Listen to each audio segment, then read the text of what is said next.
Muy bien, buenas noches, ¿cómo están? Bienvenidos a esta aula en vivo y bienvenidos a todos nuestros amigos que se conectan y que los veo otra vez después de 15 días, porque la semana pasada no pudimos tener esta clase y ahora vuelvo a poder tener con ustedes. Entonces, siguiendo con los temas de la Pascua, entonces el tema de hoy es eh, si fue necesario que Cristo resucitara.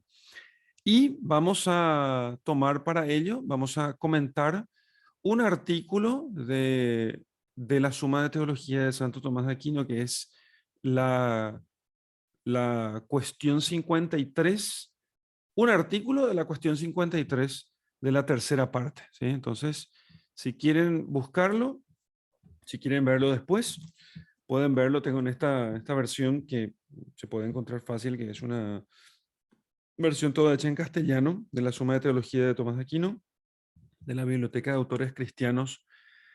La tercera parte, cuestión 53, artículo 1. ¿Sí? Aquí él trata sobre varias cuestiones, varias cuestiones sobre la exaltación de Cristo, ¿sí? Y y sobre la exaltación de Cristo, que son las cuestiones sobre la resurrección, la ascensión, le llama él su asentamiento a la derecha del Padre, y finalmente su poder judiciario, o sea, el hecho de que Cristo ha sido hecho juez de vivos y muertos. Jesucristo hombre, ¿no? Que adquiere entonces la capacidad de ser Jesucristo hombre es, o sea, como Dios siempre fue juez de vivos y muertos, pero ahora como hombre adquiere él la potestad de juzgar a vivos y a muertos. Y entonces, dentro de la cuestión sobre la resurrección de Jesucristo, hay varios artículos. Por ejemplo, está el artículo sobre si fue necesario que Cristo resucitara, si fue conveniente que Cristo resucitara el tercer día, si fue el primero en resucitar, y después sobre las cualidades del cuerpo resucitado. Todas cuestiones súper interesantes. He tomado entonces un solo artículo para poder comentar, y porque tiene mucho alimento espiritual para nosotros la resurrección de Jesucristo y su necesidad, por supuesto, ¿no? O sea, sobre si fue necesario esto y cómo eso nos alimenta a nosotros espiritualmente.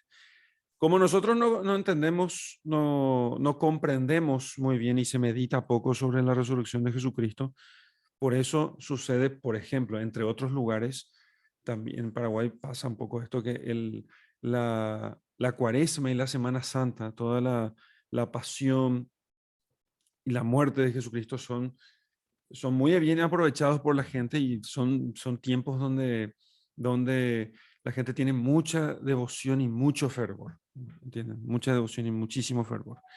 Entonces, eh, la gente se acerca mucho a la iglesia en Cuaresma y Semana Santa. Pero después llega la Pascua y es como si no hubiese pasado nada, ¿no? Es como si no hubiese pasado nada. Y por lo menos los cristianos más devotos deberían poder saber cómo aprovechar eso, ¿no? Entonces, aquí va digamos, los materiales con los cuales podemos nosotros aprovechar la Pascua. Bueno, entonces, dice Santo Tomás que era necesario que Cristo padeciese y resucitase de entre los muertos.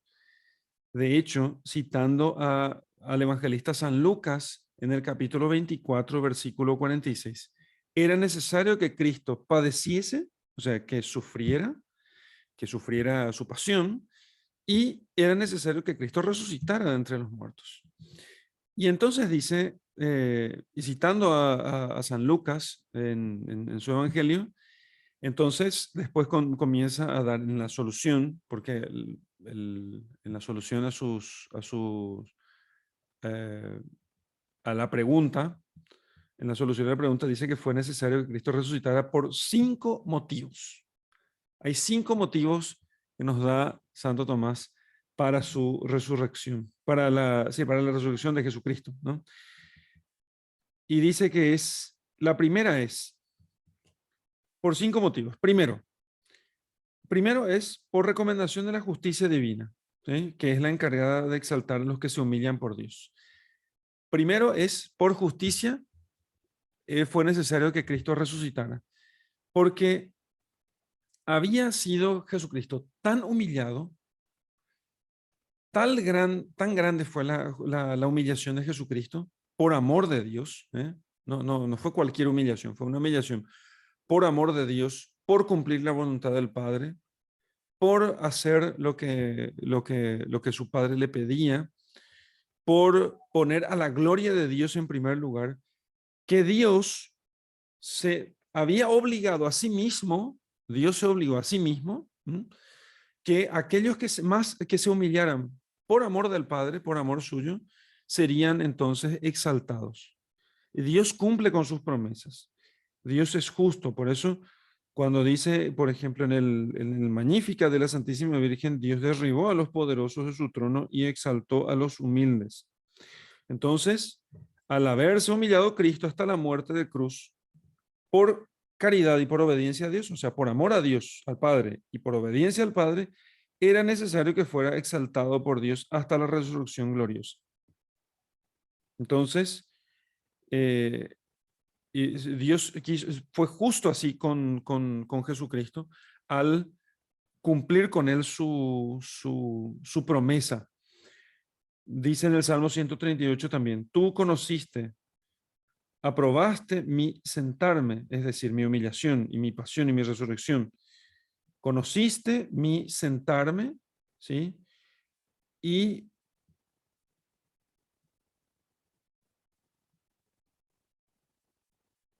lo que equivale a mi glorificación por la resurrección. Dice, perdón, este salmo dice, tú conoces cuando me siento o me levanto, ¿sí? Tú conoces cuando me siento o me levanto. Y eso se refiere a sentarme, a mi humillación, y levantarme a mi resurrección. No se comprende mucho aquí en la traducción, pero se refiere a ese salmo, ¿no? Así que, si nosotros al mirar la resurrección de Jesucristo tenemos que entender cómo si nosotros nos dejamos humillar por amor de Dios, por amor de Dios, Dios nunca se deja vencer en generosidad. Si nosotros lo hacemos todo por el Padre, como hizo Jesucristo, entonces Jesucristo, perdón, el Padre nos premiará. Ustedes no piensan que Dios no será justo, ¿sí? Al contrario, Dios será muy justo. Si nosotros perdemos todo por Dios, Dios se encargará de devolvernos todo, ¿sí? Eso es muy importante que nosotros entendamos y que nosotros creamos, porque creer en eso, confiar en eso, no es una confianza simplona, es una confianza que radica en la naturaleza misma de Dios. Dios, que es justísimo, nunca va a dejar que prevalezca la injusticia. Al resucitar a Jesucristo, lo que el Padre está haciendo es mostrarnos a nosotros cuán justo es Él y cómo Él no dejará absolutamente que la injusticia prevalezca, de las cuales la injusticia, la muerte de Jesucristo, es la mayor injusticia de toda la historia de la humanidad y de todas las posibles, porque es la muerte del hombre que fue más justo, porque fue la muerte de aquel que vivió la vida haciendo el bien, del que no tuvo ningún pecado, del hombre más perfecto de todos, ¿sí? Entonces, y del que murió, de aquel cuyas acciones estaban completamente orientadas a la gloria de Dios, o sea, las acciones de Jesucristo, y fue muerto por eso, ¿sí? O sea, absolutamente ninguna de las causales de la muerte de Jesucristo fue justa, ninguna, ni en lo más mínimo. Entonces, Dios hizo justicia resucitándolo de entre los muertos, ¿sí?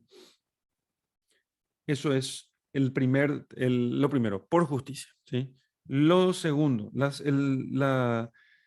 fue necesario por un segundo motivo, para enseñarnos para instruir nuestra fe, dice Santo Tomás de Aquino, para instruir nuestra fe. Entonces, por la resurrección, efectivamente, fue confirmada nuestra fe en la divinidad de Jesucristo. Jesucristo es Dios, ¿sí? Entonces, y eso, eh, justamente al resucitar Jesucristo, nosotros podemos ver qué poder, ¿sí?, tiene Jesucristo respecto de sobre la muerte. Entonces, ¿por qué se confirma nuestra fe en la divinidad de Jesucristo? Porque, como dice en segunda carta a los Corintios, capítulo 13, aunque fue crucificado por nuestra flaqueza, está sin embargo vivo por el poder de Dios. Y entonces, por este motivo, en la otra carta a los Corintios, en la primera carta a los Corintios, capítulo 15, dice, si Cristo no resucitó, vana es nuestra predicación y vana es nuestra fe. Entonces, ¿y eso por qué? Porque toda la predicación sería vana si es que Jesucristo no fuera Dios. Toda la predicación absolutamente sería vana si Jesucristo no fuera Dios. Lo único que hace que la predicación tenga realmente sentido es el hecho de que toda la doctrina cristiana, que todo el evangelio tenga sentido, es que Jesucristo sea Dios, ¿sí? Si Jesucristo no fuera Dios, todo el evangelio no tendría sentido. Todo el evangelio no tendría sentido. Eso es muy importante que nosotros entendamos. No da igual que Jesucristo sea Dios o no sea Dios, ¿sí? No da igual, ¿no? Porque las cosas que promete Jesucristo solamente tienen sentido si es que Él es Dios, ¿sí? Las cosas que promete, la efectividad de los sacramentos, todo eso tiene sentido solamente si se reconoce que Jesucristo es Dios. De hecho, fíjense ustedes, para que vean ustedes la línea que une una cosa con la otra, cuando venga el anticristo, una de las cosas que el anticristo va a hacer es reconocer la superioridad de Jesucristo como hombre, pero no va a reconocer que Jesucristo es Dios. Por lo menos no Dios de Dios, luz de luz, Dios verdadero de Dios verdadero, o sea, Dios consustancial al Padre. Él no va a reconocer eso. Por eso Él se va a hacer adorar como Dios. ¿Entienden? Entonces, esto que yo estoy diciendo, si ustedes van a buscar en el Apocalipsis, ustedes van a ver que no está explícito lo que yo estoy diciendo, pero está implícito. Está implícito porque si Él se hace adorar como Dios y se pone en el lugar en el lugar del Cristo, en el lugar del Mesías, es porque Él no reconoce que Él es, em, que Él es el Hijo de Dios. Pero va a reconocer que es un gran hombre y va a tomar sus palabras, digamos así, va a tomar sus palabras como fundamento de su predicación, porque el falso profeta va a hablar en nombre de Dios, ¿sí? Y el falso profeta eh, va a tener una cierta característica eclesiástica, ¿no? Quizás sea un obispo, quizás sea un papa, ¿no? Esto que estoy diciendo yo no es ninguna novedad, está en las predicaciones de San Vicente Ferrer, Santa Hildegarda de Bingen, etcétera, y otros santos que hablaron sobre los tiempos de la apostasía. Entonces, y justamente esta es siempre la tentación de muchos herejes, ¿eh? Decir que Jesucristo ha sido un gran hombre, pero no que ha sido Dios, ¿sí? Entonces, ese es el punto central, ¿sí? Todo espíritu, después va a decir San Pablo, creo, en otra carta, o San Juan, que el espíritu del anticristo es aquel que no reconoce la divinidad de Jesucristo. Y todo espíritu que viene, si el espíritu viene de Dios, tiene que reconocer que Jesucristo es Dios, ¿sí? Entonces, y la resurrección pone un sello sobre este tema, ¿eh? Pone un sello sobre este tema. Es cierto, Jesucristo reconoce numerosas veces que Él es Dios, ¿sí?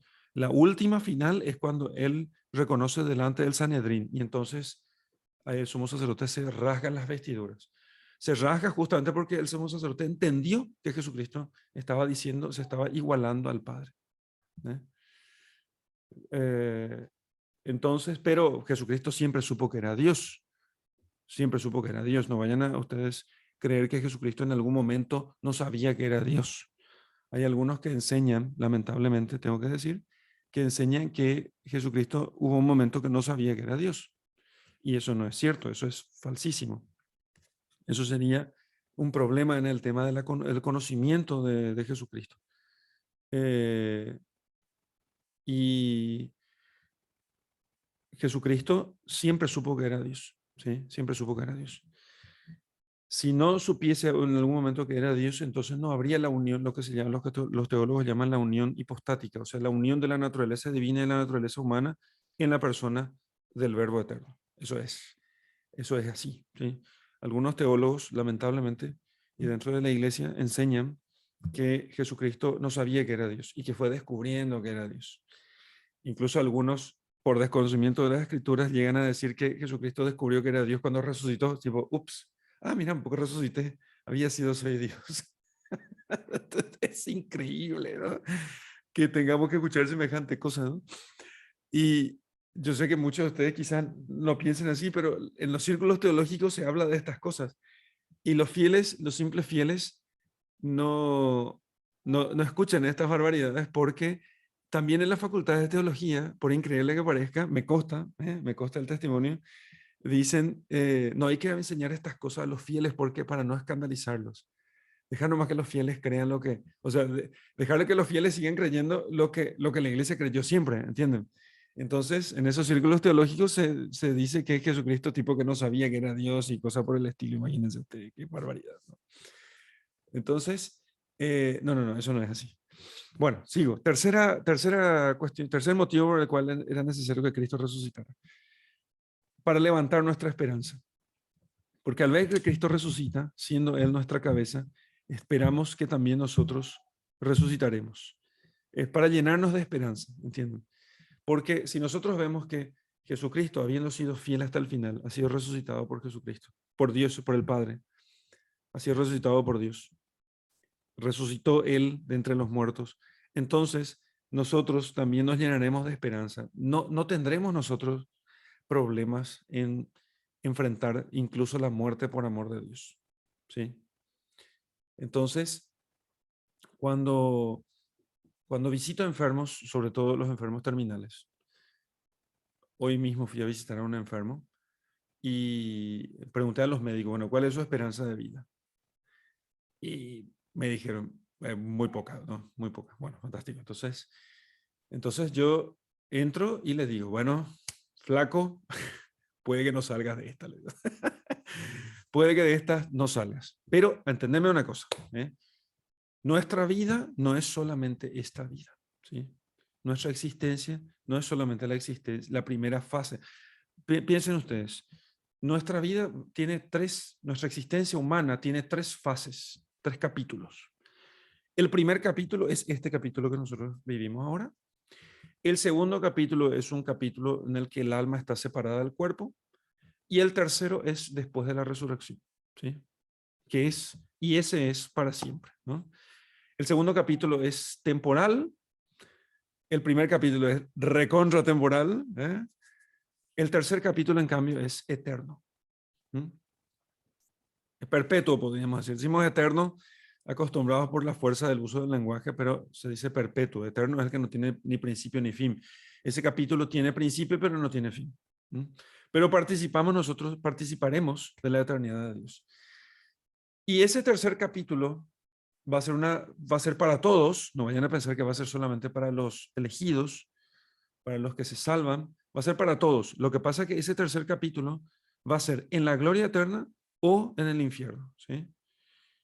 Entonces, este primer capítulo puede ser más terrible o menos terrible, ¿sí?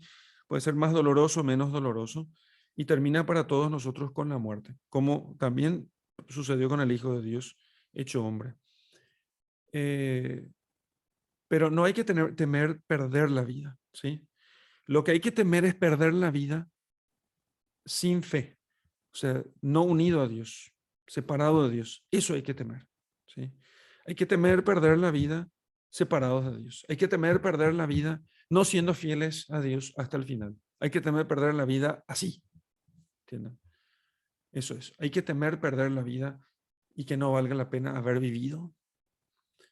Y si miramos la resurrección, entonces podremos entender realmente que Bueno, si esta vida va a valer la pena, tiene que valer la pena únicamente porque nos unimos a Dios, porque somos fieles a Él. Ese es el tema. Entonces, eh, y hay que animar a la gente así. No piensen ustedes que, bueno, yo no creo, pensando en estas cosas, que sea bueno ir a decirle a la gente, bueno, sabes que vas a vivir para siempre y no te vas a morir nunca, ¿entienden? Porque eso no sería darles a las personas esperanza sobrenatural. La esperanza justamente tiene sentido, la virtud de la esperanza tiene sentido, porque esta vida no es permanente, un día se va a acabar. Entonces, si se va a acabar, nuestra esperanza tiene sentido solamente porque Dios puede cumplir las promesas y puede hacer que nosotros retornemos a tener cuerpo y almas unidos, cuerpo y alma unidos, y, y que nosotros podamos ver con estos ojos a Dios. Esa es nuestra esperanza. Y que Dios va a colmar todos nuestros deseos. Y es cierto, tiene sentido que nosotros querramos vivir para siempre. Sí, sí, tiene sentido, pero no va a ser ahora, no va a ser en este capítulo. Tiene sentido que no querramos morir. Sí, claro, tiene sentido, porque Dios puso en nosotros, en nuestro corazón, escribió en nuestro código original, escribió en nosotros el deseo de no morir, porque estamos destinados a una vida sin fin, pero no va a ser ahora, va a ser después, va a ser después con la resurrección. Y basta mirar a Jesucristo resucitado. ¿Y cómo es? ¿Y cómo va a ser nuestra resurrección? Y va a ser así como Jesucristo resucitado. Por eso Santo Tomás tiene después la cuestión sobre cómo es el cuerpo de Jesucristo. Y es muy importante eso. Vamos a ver después, todavía, hasta terminar la Pascua, voy a hablar en la próxima clase, vamos a hablar sobre cómo es el cuerpo resucitado de Jesucristo, porque eso es muy importante para nosotros, porque así como era el cuerpo resucitado de Jesucristo en los evangelios, así va a ser el nuestro. Entonces, y eso nos da mucha esperanza, porque entonces podemos enfrentar el martirio, podemos enfrentar la enfermedad, aunque tengamos nosotros enfermedades terribles que nos deformen el cuerpo, que nos lleve la vida, la gente que, qué sé yo, que tiene cáncer, por ejemplo, piensen ustedes, ¿por qué pueden vivir con esperanza? Y bueno, simple, ¿por qué pueden tener esperanza si nosotros les hablamos de la resurrección? Entonces, que mantengan su fe, ya vendrá la resurrección. Parece que va a demorar mucho, pero no va a demorar mucho. Van a ver finalmente cuando hayamos resucitado, van a ver ustedes que realmente la historia humana fue brevísima y que la eternidad realmente es la que cuenta. Porque, ¿qué son? ¿Qué sé yo? Si pensamos en el tiempo del mundo, según la historia sagrada, más o menos el mundo tendría como 7.000 años, ¿sí? No voy a entrar a discutir sobre esa cuestión ahora, sobre la creación del mundo y compañía. Solamente les menciono esto, ¿no? 7.000 años tendría el mundo si fuese, según un conteo así un poco ingenuo. De hecho, en la historia sagrada de Don Bosco, el mundo tendría más o menos como 7.000 años, ¿no?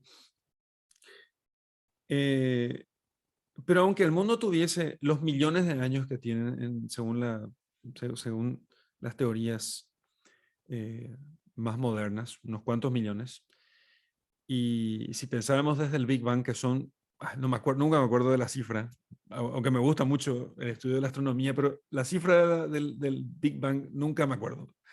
Pero son millones, varios millones. Pero aún, ¿qué serían esos varios millones comparados con la eternidad? ¿Sí?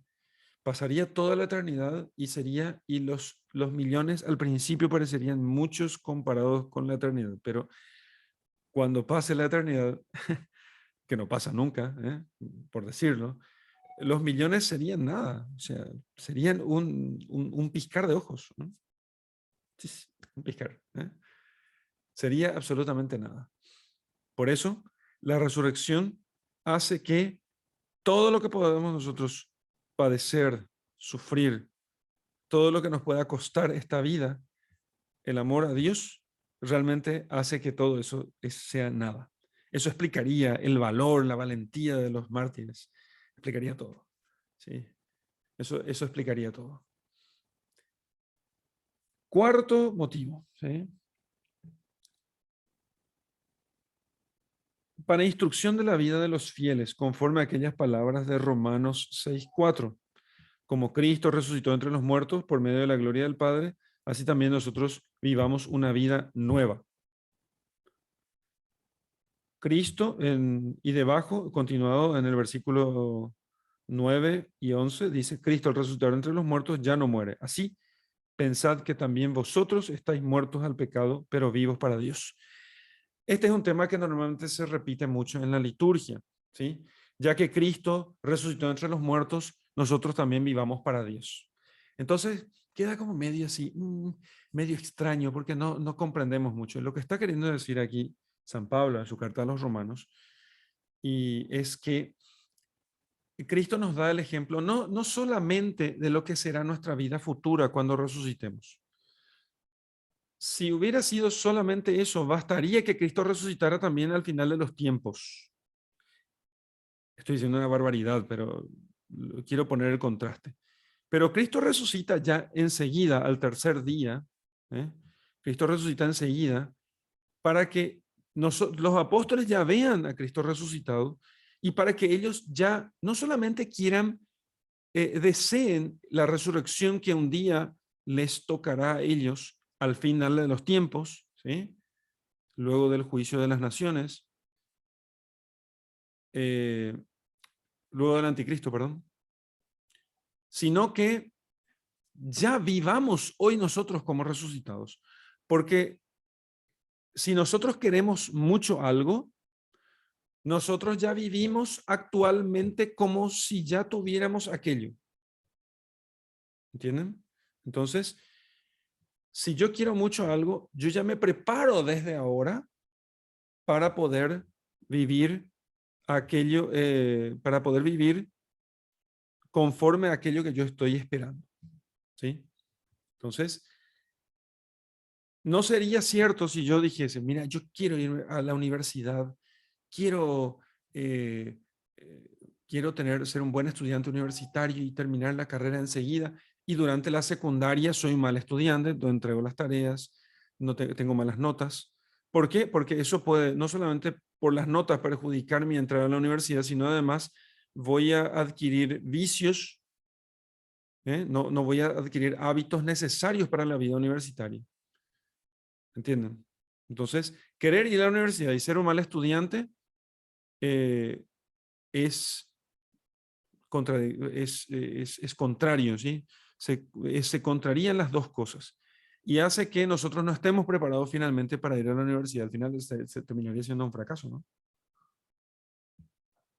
Entonces, también, si nosotros queremos vivir como resucitados después, es necesario que ya nosotros desde ahora vivamos como resucitados, ¿sí? Y muchas de las características del cuerpo de Jesucristo nos dan muchas lecciones espirituales. Por ejemplo, no voy a profundizar mucho en esto, el hecho de que Jesucristo atraviese las paredes, o sea, que la materia no, no limite el cuerpo de Jesucristo. El cuerpo de Cristo participa de las propiedades espirituales, ¿sí? El espíritu no está limitado por la materia, ¿sí? Entonces, pero sigue siendo cuerpo, por eso él le dice, tóquenme, dice a sus discípulos. Entonces, él no está limitado por la materia. Del mismo modo, entonces, se puede meditar, se puede pensar de esto, que la materia, la materia, lo corpóreo, ya no nos limite a nosotros, ¿sí? Que yo no esté triste o contento, por ejemplo, porque haga calor o haga frío, sino que esté triste o contento más bien por realidades que superan lo corpóreo, por realidades espirituales. Yo puedo compensar, ejercitarme ahora, alegrarme o entristecerme, no porque haga frío o haga calor, no porque tenga hambre o esté satisfecho, sino, por ejemplo, por los tiempos litúrgicos de la iglesia, que son realidades espirituales, sobrenaturales, superiores. ¿Mm? Hago penitencia en Cuaresma, me alegro en Pascua. Entonces, me alegro no por las situaciones que pasan en mi día a día, sino, por ejemplo, procuro alegrarme yo con los textos de los salmos que me propone la iglesia para rezar cada día. Entonces, es muy superior el cristiano que reza, perdón, que se alegra con lo que le propone la iglesia en los salmos y no con sus estados de ánimo que pueden ser fruto de las hormonas, del clima, no sé, de la cotización del dólar del día o cosas por el estilo. ¿Entienden? Entonces, si los salmos me indican alegría, me alegro. Si los salmos y cánticos me indican pena, me apeno, por lo que allí dice que me apene. Entonces, eso me hace unir más a Dios. Entonces ya no soy yo quien vivo, es Cristo quien vive en mí, ¿entienden? Entonces, eso produce. Así que yo soy más libre porque ahora vivo por Dios y es Dios el que vive en mí.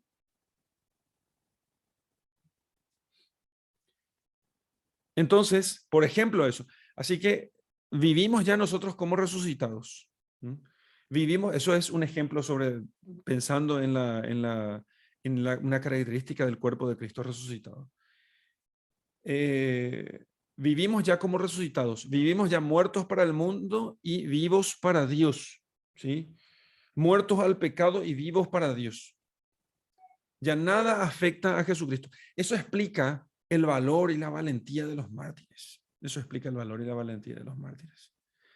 Eso explica realmente cómo los mártires parecía que los tipos eran inmortales. ¿Cómo es posible que enfrentaran a los leones, los azotes, la espada? ¿Cómo es posible? Pero ustedes piensan que son inmortales, están a punto de derramar la sangre. Mire, aquí está la sangre en el suelo, la sangre de ustedes está en el suelo. Es que sí, es que son inmortales. Es que son inmortales. En cierto modo, la muerte no existe, ¿no? En cierto modo, la muerte no existe.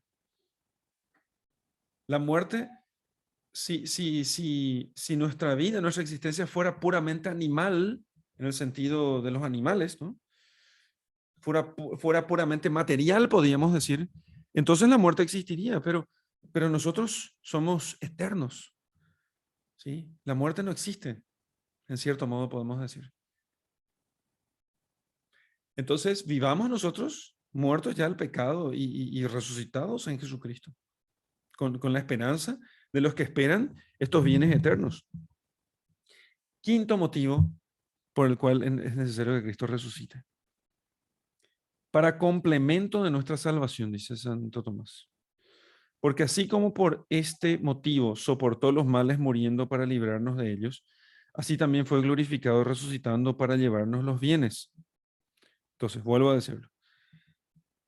Así como por este motivo soportó los males muriendo para librarnos de ellos, soportó Jesucristo males y murió para librarnos de esos males, ¿sí? Porque lo que nos redime a nosotros, lo que nos consigue méritos para poder salvarnos, para poder librarnos del infierno, es la muerte de Jesucristo, ¿sí? La redención se produce por la muerte de Jesucristo. Entonces, ahora, la glorificación, ¿sí? Se nos da a nosotros gracias a la resurrección de Jesucristo. Por su muerte se pagan nuestros pecados. Y por su resurrección, Él nos da a nosotros, nos consigue bienes eternos.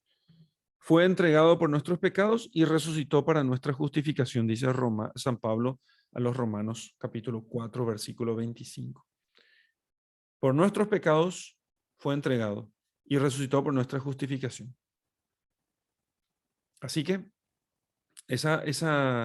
eh, para llevarnos a Dios, ¿sí? Para hacernos, para revestirnos de gloria. Así que nosotros somos ricos. Gracias a la resurrección de Jesucristo, nosotros somos ricos. Tenemos todo. Eso explica realmente la alegría y explica, digamos así, la esperanza casi inquebrantable de un cristiano que tiene conciencia de estos bienes. Explica su alegría inquebrantable. Así que nosotros también podemos estar con una alegría realmente inquebrantable, porque entonces nosotros podemos siempre proponernos levantarnos del pecado, porque el pecado está representado por la muerte de Jesucristo y, y la virtud, la santidad está simbolizada por su resurrección. Y si Jesucristo resucitó, Él nos dio a nosotros una fuerza que no es, que está en nosotros, que si nosotros no podemos creer que no está, está en nosotros esa fuerza. Y si Cristo resucitó, con Él nosotros podemos resucitar. No resucita realmente el que no quiere. No resucita el que no quiere. Dice San Pablo en ese mismo capítulo 6 de la carta a los Romanos, así como Cristo resucitó de la muerte a la vida, nosotros también vivamos con un nuevo género de vida, con un nuevo tipo de vida, porque Él resucitó entre los muertos y nosotros por el bautismo estamos unidos a Él. Estamos unidos a Él. No importa que digas que que tenés un vicio, que tenés algo que no podés superar, que tenés una cosa que te entristece o que te hunde, no importa. Estás unido a Jesucristo. Y si Él resucitó, nosotros también podemos resucitar. Así que, y esta es la expresión que engloba todas estas cosas, en la carta a los Colosenses, capítulo 3, versículo 11, dice, si resucitasteis con Cristo, buscad las cosas del cielo, porque Cristo está en el cielo, donde Cristo está sentado en la diestra de Dios. Saboreaos con las cosas de lo alto, dice San Pablo. O sea, regocíjense, es como decir, zambúllanse, tírense a la piscina de los bienes que nos da Jesucristo con su resurrección. Saboreaos con las cosas de lo alto y no con las cosas de este mundo. Porque, como dice San Pablo, una frase suya que me encanta y que siempre la medito, nuestra conversación debe estar o está en las cosas de arriba. Nuestra conversación, la conversación no es solamente que nosotros hablemos, conversemos, sino que en realidad nosotros todos estamos con nuestra mirada orientada hacia las cosas de arriba. Conversatio nostra in celis est. Sí, nuestra conversación está en el cielo, dice. Allí donde no pasa, donde los bienes, donde esos bienes no pasan nunca. Bien, entonces, hasta aquí nuestra clase. Les agradezco mucho los que están conectados. Para vos que veas esta clase en vivo, te invito a que te hagas miembro de nuestro sitio y que te hagas, perdón, lo que ves, si estás viendo esta grabación, quiero decir, entonces te invito a que te hagas miembro de nuestro sitio y participes en nuestras clases en vivo y puedas despejar tus preguntas y demás. Y así entonces puedes ir creciendo en la fe. Te agradezco muchísimo a los que están aquí conmigo hoy. Y ahora terminamos con esta clase y voy a pasar a la clase en vivo con los alumnos. Y les dejo a todos mi bendición. El Señor esté con ustedes. La bendición de Dios Todopoderoso, Padre, Hijo y Espíritu Santo, descienda sobre ustedes y permanezca para siempre. Amén.